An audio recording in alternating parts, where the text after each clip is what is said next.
Google Fiber Internet Provider Honest Review. Watch before using. Google Fiber is a high-speed internet service designed for users who demand fast, reliable, and consistent internet performance. It's aimed at tech enthusiasts, gamers, remote workers, and households that stream or download heavy content. One of the key selling points is its impressive speed, with options ranging from 1 gigabits to 2 gigabits, making it one of the fastest internet services available. The low latency is a major advantage for gamers and video call users, providing smooth performance without lag. Google Fiber also comes with unlimited data, which is a significant perk in an age where data caps can become a problem with other providers. Installation is simple and professional, and Google provides a user-friendly router with built-in Wi-Fi. However, it's not without drawbacks.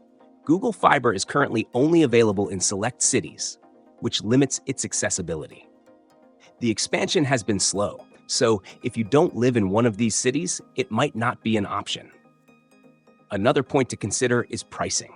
While competitive for what it offers, it might be overkill if you don't need ultra-high speeds for heavy internet usage.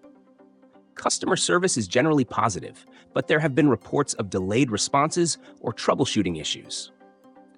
Unlike some other providers, Google Fiber doesn't bundle with cable TV, which may be a downside for those who prefer one provider for all services. In conclusion, Google Fiber is an excellent choice if you're in a service area and value top-tier speed, low latency, and unlimited data. It's perfect for tech-heavy households or individuals who need the best internet experience. However, if you're in a region where it's not available or you don't require such high speeds, it may not be worth waiting for. Make sure to check availability before making a decision.